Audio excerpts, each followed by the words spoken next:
The number one biggest reason for why you can't land your ideal roles as a tech professional isn't because of the bad job market, layoffs, or AI. It's because we've been told to focus on all of the wrong things. See, when you go to Reddit, LinkedIn, other forum pages, Twitter, you're told the same thing. Just focus on certifications, projects, technical development, and you'll do just fine for landing a good role.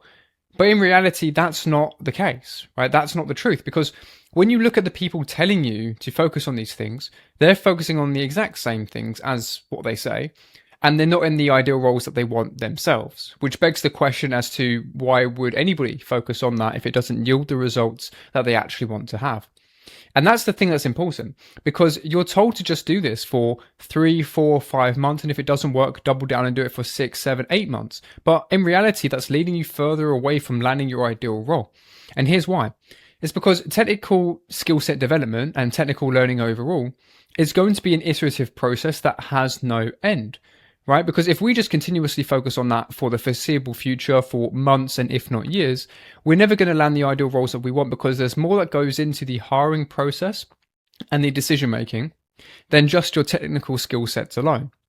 So for example, how would you even speak with the recruiters? How would you pass the screening calls, the behavioral interviews? How would you negotiate the offers? How would you even get the offers in the first place, right? Because the only part that's actually going to implement that with you is going to be the technical interviews, right? And that's going to be essentially a tick box exercise. That's going to be basically saying, does this person know what they need to know technically to put them forward for the next stage? But that is not the full picture. That is only going to be for those specific technical interviews. And even then, you still need to stand out against all of the other candidates who also know their stuff as well.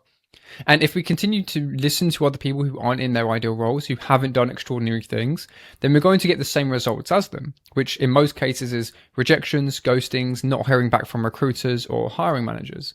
And to just focus on generic advice like using ChatGPT for your CV or cold outreach to recruiters or asking random people on the internet for referrals, it's never going to land us our ideal roles in tech that we actually do want to have. And the reason for this is because we look like every other candidate. Like, think about it from a company's perspective. If a company sees you operating with the same exact intent as every other candidate, they're not going to see you differently, which means that they're going to treat you the exact same as everybody else, which means that we get the same results as everybody else, the rejections, ghostings, layoffs, and so forth. Whereas if we actually position ourselves correctly in the market, we focus on different things that can actually help us stand out, then that's when we can actually get trapped differently by the companies to actually land the offers that we want to have. And this is how I got into Apple and Amazon as an engineer. I wasn't focusing on my technical skill sets 24/7, grinding out leak code every single day, because I knew that's what my competition was doing. And if you focus on the same things that everybody else focuses on, you make yourself a commodity. You make yourself average. You focus on all of the same things. Whereas if you focus on something that's completely different, that actually stands you out, they have to see you as an isolated incident. Just like a graph, when you have dots on the graph and there's one over here that's all on its own, it's the exact same thing. You have to account for that anomaly in a completely different fashion than the trend. And if you're being seen as the trend, you're going to be the same as all of the other dots are there, all of the other candidates. Whereas if we are being seen as the anomaly, they have to take us as an isolated incident, right? An isolated candidate. What does this candidate provide that is completely different to the other candidates, right? And I did this for Apple and Amazon, and I'm 24 years old now, and I've already done 2 of the FANG companies. Now, I didn't do this because of technical skill sets. I didn't do this because I had some amazing, big, massive projects, or I did a bunch of outreach to recruiters, or got any referrals for that matter. I got here all on my own. And how I managed to do this was focusing on marketing, right? And I'm going to be very specific with when I say this.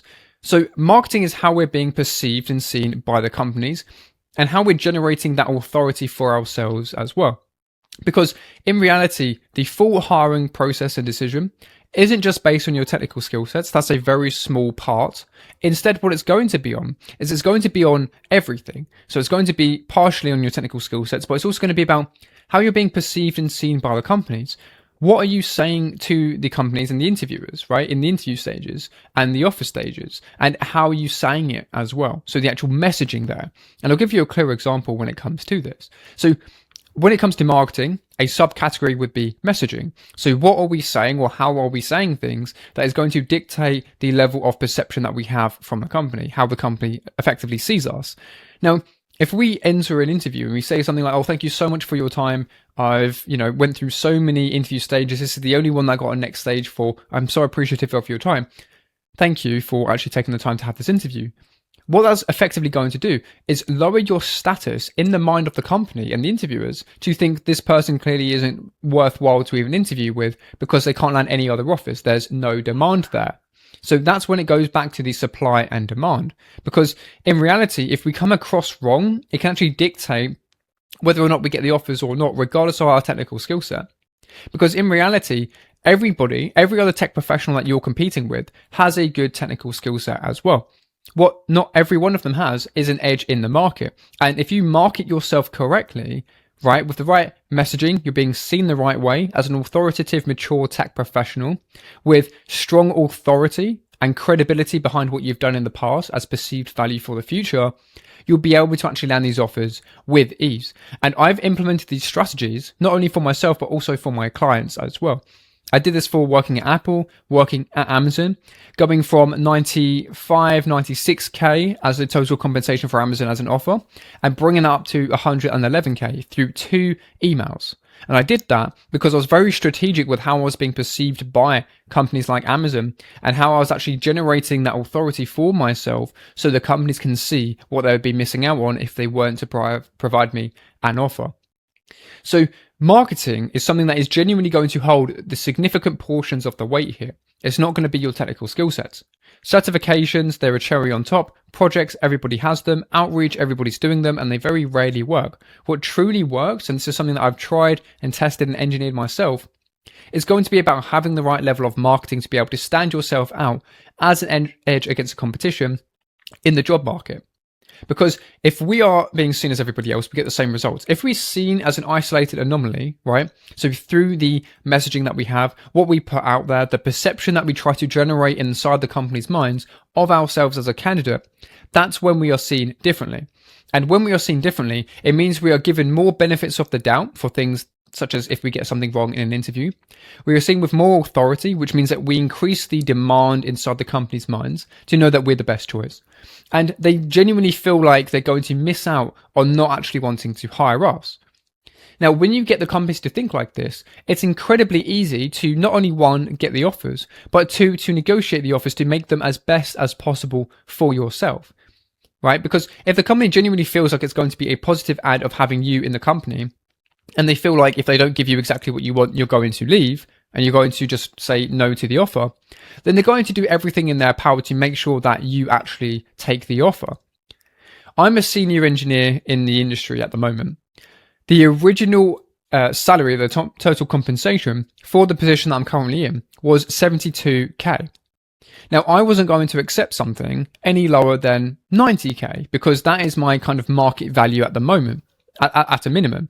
So I basically positioned myself as someone who was an authority despite even having Apple and Amazon as my previous experience, because I knew that would actually help me in terms of negotiating the offer to get more salary and more compensation. And I did this and I got up to 97 from a measly 72. And I did that through marketing. That was no technical skill sets involved with that. That's how I was being seen, the credibility that I've done from past value from other companies. So for example, things that I've mentioned on my CV, things that I've mentioned in my interviews, and messaging that value correctly with demonstrated impact. And then that's actually allowed me to go ahead and get that salary and progression increase as well. So when it comes to things like this, the number one biggest piece of advice I can give you for why you're landing rejections at the moment and you're not landing the ideal offers that you want to have is because we're focused on being a commodity just like everybody else. We're listening to the wrong opinions from people who aren't in their ideal roles, who aren't even qualified for the roles that you even want to go for. Whereas if we focus on marketing that has been tried and tested, proven to work, right? Then we can actually get the offers that we want to have.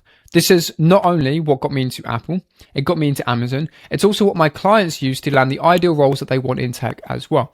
And this is regardless of technical skill set, experience, or niche. So if you want to go into software engineering, you'll be able to apply the same marketing principles to be able to get into your ideal positions, whether that's mid-level, senior, and so forth. And that's going to be the important aspect of things. Now, that is how I managed to actually get into the career progression and the situation that I am into today. If you focus on marketing, you give yourself an edge against all of the other candidates, which means that you're seen completely differently. You elevate your status in the company's minds, you elevate your demand, you're being seen as an authority in the space and as a top engineer, despite that even maybe not even being the case. And you can actually go ahead and generate the offers that you actually want to accept, opposed to settling for less, which is what 99% of people do for their tech careers. Now, if you implement this, you'll be able to land any single offer that you could possibly want. Now, that is how I managed to do it. That's also how my clients managed to do it as well.